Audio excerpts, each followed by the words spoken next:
This time check is brought to you by Rexidol Forte. Mas paspas banat sa bughat nga naikadungan nga labad sa ulo, pamaol o pwede sad nga hilanat.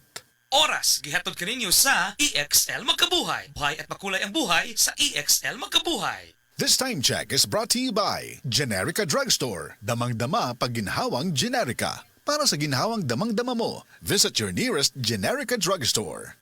This time check is brought to you by Kinzays. Immunity is sexy. This time check is brought to you by Revicon Tablet. Lakas na kaya ang ambisyon mo. Oras, hatod ka nato sa Camel Soy Sauce. That portion was brought to you by Efficacent Oil, your trusted ginhawa for rest and relaxation. Sa mga workaholic, epektibo ang atong Paragis Bila-Bila Herbal Coffee. Sama na lang ni Roland De La Cruz, nga taga Mati, Davao. Roland de la Cruz, sa Purok Isla, Barangay Central, Purok President. Anong ganahan man kay ka sa kape? Sa Bila-Bila Coffee, laskig ang imong lawas o mayo ang imong lihok. Basta laskig niya kondisyon, makalihok kag may sa trabaho. Kung di ka kainom, mura magluya na ka? Murag luya-luya, lahi ra gyud. Tungod kay nindot gyud ang Bila-Bila Coffee. Kini ginaman sa GFMQ Marketing. Kay sa Paragis Bila-Bila, dili na ka mag-agwanta pa. Ako si Radyoman Buin Alguno. Kining balita hatod kanato sa Paragis Bila-Bila Herbal Capsule na ilhan isip herbal nga kapsula na makahatag og daghang benepisyo sa kalawasan. Mao kini ang all-in-one na herbal. Makahatag og kayuhan sa tuang mga selula sa lawas. Makatarong sa nindot nga flow ug linduhan na tuang dugo na munag kayday sa atong ang kasing-kasing. O karon sa atuang balita. Sobra sa 2,000 ka mga maguma o mais sa Negros Oriental ang nakadawat og hinabang. Kini human na apektuhi sa pagkadao sila mga pananom nga mugna sa mga ud. Ang gobyerno negahin og sobra sa 17 milyones pesos nga ayuda para sa mga nanguma og mais nga ang kantidad na nadawat nagdepende sa nasinati nga danyos. Kadtong balita hatod nato sa Paragis Bila-Bila Herbal Capsule alang sa kumplito nga kombinasyon. Gamita lang ang Paragis Bila-Bila plus Herbal Capsule. Paragis Bila-Bila Herbal Capsule na uban sa pagpanggabi sa Paragis Bila-Bila Herbal Coffee o ang pagpaghaplas sa Paragis Bila-Bila Liniment Oil. Gama sa JFMQ Marketing. Sa Paragis Bila-Bila, di na ka mag-agwanta pa. Sa dugang kasiuran, tawag lang sa 0935-641-02613. Mapalit sa Diding's Pharmacy sa Manalili Street, Cebu City. Best Way Pharmacy sa Mandawi City. Healthy Way Pharmacy, GV Botica sa Cebu, Mandawi, Liloan ug Usmeña Boulevard. Mapalit usab sa GY Pharmacy sa 32 Usmeña Building, Usmeña Boulevard, Cebu City. Ako si Radyoman Buin Alguno, Tatak RMN. Nakatikim ka na ba ng kapeng humahagod sa lalamunan ang sarap at pait nito? Suabe.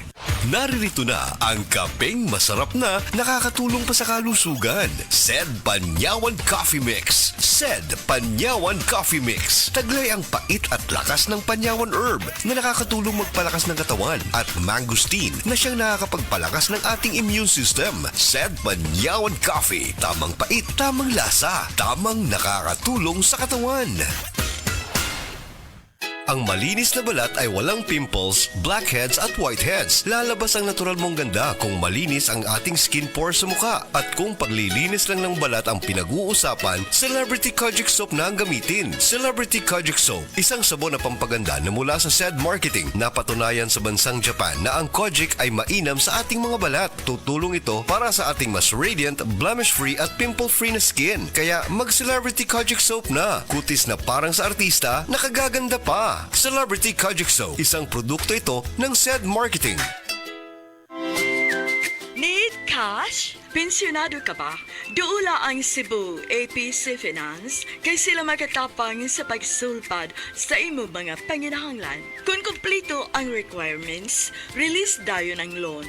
Pinakabarato na, no advance interest pa yun. So, ang sabay mong gihiwat, tawagin na si Nada Oyang alang sa dugang kasayuran sa numero 0919-077-5938 or 0919-077-5900. Plus more, kung personal kang mabisita sa among opisina karon, anak kay madawat nga grocery gift pack. Unsabay maghiwat, bisita na! Mga mommy, aron himsog og abtik si baby, hatagi kini og D3 syrup for kids pirmi. Muligon ang immune system ug malayo sa sakit. Uban sa sakto nutrisyon og D3 syrup for kids, mo healthy si baby. Sa D3 syrup, protektado si baby. Diabetes, usa ka sakit nga lisod ug delikado sa atong mga lawas. Tungod aning pwede ka mamatay sa komplikasyon sa kasing-kasing, kidney, atay, ug uban pang mga vital organs sa atong lawas. Suklan nato ang diabetes. Mag Life Extension Vitamin D3 na mo. Rekomendado sa mga medical doctor. Mapalit sa mga butika. Camel, sukang puti, sa suan mo palamig. Camel, sukang puti, maunag yun imong mapili. Camel, sukang puti, sa suan mo palamig. Camel, sukang puti, anita na ang sekreto, ang sekreto sa lami. Nagaalab ang ilaw mula sa mga ulap at aking nadama ang kanyang nalalapit na pagdating. Magsipaghanda kayo. Darating si Jesus na nasa mga ulap. Makikita siya lahat ng mga tao at iiyak ang mga tao sa lahat ng bansa sa mundo dahil sa takot. Revelation 1:7. Repent. Turn to Jesus today. He is the only way to heaven. Brought to you by MX3. MX3 Capsule helps avoid pain discomfort. Iwas-iwas sa sakit. Pagbasa sa 10 kabanata ng Aklat ni Juan, ang talinhaga tungkol sa pastol, talata 1-42. Pakatandaan ninyo, ang pumapasok sa kulungan ng mga tupa nang hindi sa pinto nagdaraan kundi umaakyat sa di dapat pagdaanan ay magnanakaw at tulisan. Ang tunay na pastol ay sa pintuan nagdaraan. Pinapapasok siya ng gwardya at pinapakinggan ng mga tupa ang kanyang tinig. Tinatawag niya ang kanyang mga tupa sa kanilang pangalan at inilalabas sa kulungan. Kapag nailabas na, siya'y nangunguna sa kanila at sumusunod naman ang mga ito sapagkat kilala nila ang kanyang tinig. Hindi siya sumusunod sa iba kundi patakbong lumalayo sapagkat hindi nila kilala ang tinig ng iba. Sinabi ni Jesus, ang talinhagang ito, ngunit hindi nila nauunawaan ang ibig niyang sabihin. Kaya't muling sinabi ni Jesus, pakatandaan niyo, ako nga ang pintuang dinaraanan ng mga tupa.